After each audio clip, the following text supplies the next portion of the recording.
Hey guys, and welcome to the video version of the Scarred For Life newsletter.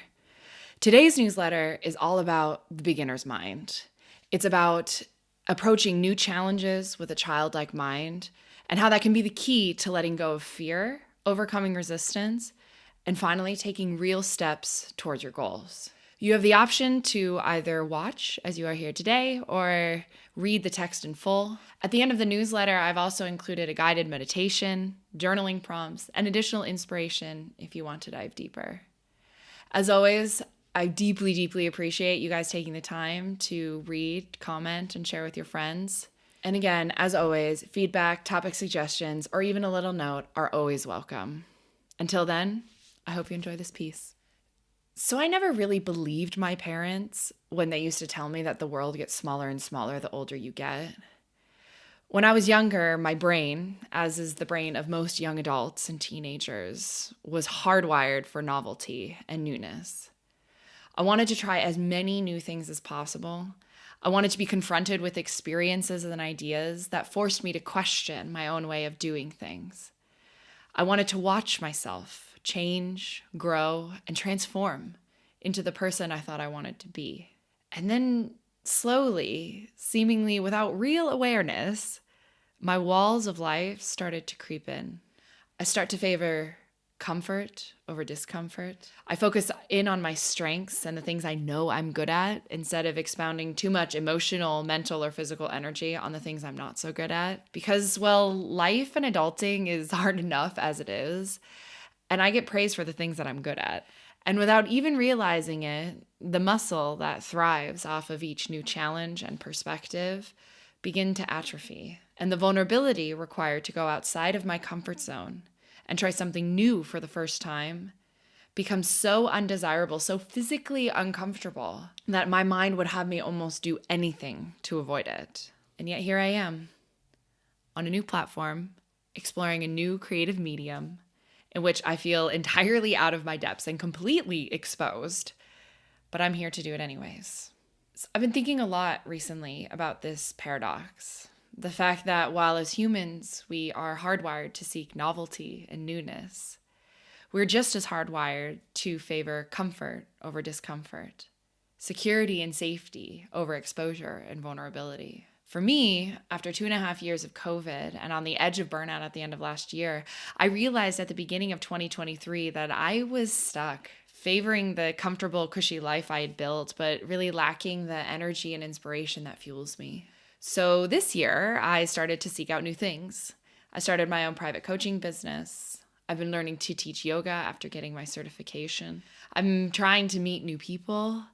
I'm trying out new artistic forms like spoken word poetry, dabbling and hosting personal development workshops, designing digital assets with Canva, positioning myself at my corporate job as a thought leader in personal wellness topics, and I'm even trying to learn how to DJ. On the outside, and to others, it sometimes seems like I have no resistance when it comes to trying something completely new. But what you don't see are the countless moments where I, too, hold myself back and struggle to bring my creative expressions out into the world. Now, I'll be honest, it's not my first time writing a blog-style content, but it is my first time doing a video component to it. I've always loved to write, but since starting my own coaching business last year, I've had to tackle my own internal challenges around taking theoretical ideas I have in my head and putting them into action. Really, everything has been new. I've had to do things like wrestle with the tax office, set up websites, optimize things for search, and learn and explore new platforms like Substack that didn't even exist 10 years ago. But the thing is that, the mountain of things I need to learn is the source of some fear and anxiety. But if I really think about it, what's been the biggest source of resistance is the vulnerability required to put myself, my whole self, out there for the world to see. So it's much more in deciding how I want to show up on these platforms and thinking about what it means to be authentic in a world that's so full of fucking noise, and accepting that people will see me stumble in the beginning as I continue to learn and grow. So there's a laundry list of fears that accompany trying something new or trying something for the first time. Things like the fear of judgment, the fear of failure, fear of rejection, the fear that what I put out there won't actually be valuable and thus myself am not valuable. But underneath it all, at least for me, is this really fear that I will be seen in my full expression. Because if that is rejected, well, then I myself would be rejected. And yet here I am. I'm finally putting one foot in front of another. And after nearly a year of thinking about producing some sort of blog or newsletter, I'm making the first real moves. And I'm here to say that, well, if I can do it, so can you. Today, there are many interesting, influential thought leaders that have spoken on the science of neuroplasticity, or how your brain learns new things, and the benefits of continuous learning. But what I don't often hear so much is about why it is so damn hard sometimes to actually go out and do something completely and totally new. We sit through meetings about the importance of a growth mindset, and we have learning hours where we have courses and learn theory behind new ideas and concept, and we buy all sorts of self-help books to try and figure out what we need to do in order to get out of our rut. We have ideas and plans and goals, and yet when it comes to implement, when action is the next step, it's so easy to pull back and chicken out and just run back to the theoretical. Run back to watching videos and reading books and researching more, and yet never actually getting to doing the work required to get to where it is that we want to go. So how am I stopping this never-ending loop? Well, it's in the cultivating of the beginner's mind, this childlike perspective that is curious and open, that is allowing me to let go of fear of failure or of vulnerability, and to overcome things like resistance to trying something new, and really turn the things that I'm learning into action. The beginner's mind is a concept rooted in Zen Buddhism that encourages approaching life with an open and fresh perspective, as if you were a complete novice. It involves letting go of preconceived notions, biases, and judgments, and embracing a sense of curiosity, wonder, and humility when encountering new experiences, ideas, or challenges. It encourages approaching both the new and the familiar through the eyes of a child, but in this case, your own inner child. If we look at children, they are the masters of learning something new. They're constantly putting ideas into action, never scared to fail the first 10 times. But as adults, we lose this skill somewhere along the way. We learn to stay in our lane, to avoid the potential humiliation of fucking up, and thus we miss out often on the things that could bring our life much more meaning and excitement. So how can we move past these internal fears and judgments and nurture that curious inner child that we all have? Well, for me, it started with looking at the familiar and mundane through new eyes. It starts by taking something I've done a million times, like writing a blog, and trying it a little differently. Could be like watching my breath in meditation, or taking a new route to work and training my mind to quiet the strict, no funny business adult and allow that inner child to look with wonder at the world.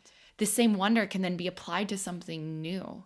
I can take a challenge at work or a skill I've always wanted to learn but haven't had the courage to try. And I can ask myself questions like, what if this were easy? What if I couldn't fail? How might I let my inner child approach this challenge? What do I need to do to make this hard thing fun? I'm not saying it's always foolproof, because sometimes that pesky adult finds its way back in as resistance. But the mental exercise has been one of the best tools to help give my childlike mind a louder voice. If I met with resistance, sometimes simply asking the resistance what it needs to step aside so that my inner creative child can flourish, can create a feeling of openness and spaciousness that then will be filled with a creative and fearless energy that serves as the fuel to just start. And then once I've found more space and quieted the voices of resistance, it's about simply figuring out in the smallest, simplest terms what my next action is and to take it. So with the beginner's mind, it's not so much about the end destination or the result. It's about the journey. It's about creating space so that inner child can do what it does best. Wonder at the world. Try out new ideas. Experiment. And just simply play. So here's a little reminder, both to you and to myself, that you don't need to have all the answers or the whole thing planned out. It's simply about approaching something new with a childlike state so that you can just start. And if you're met with resistance, grab a pen and a journal and ask yourself, what if this were easy? What if I couldn't fail? If this were fun, what would be my next step? And just listen for the answer. Is it signing up for a new course, making somebody to be your accountability partner, or simply sitting down and just writing your first Substack without thinking about who will read it or how it will be received? Whatever it might be, it's time to let go of that need for perfection and trust that your curiosity will guide you exactly where you need to go. It's time to set that inner child free.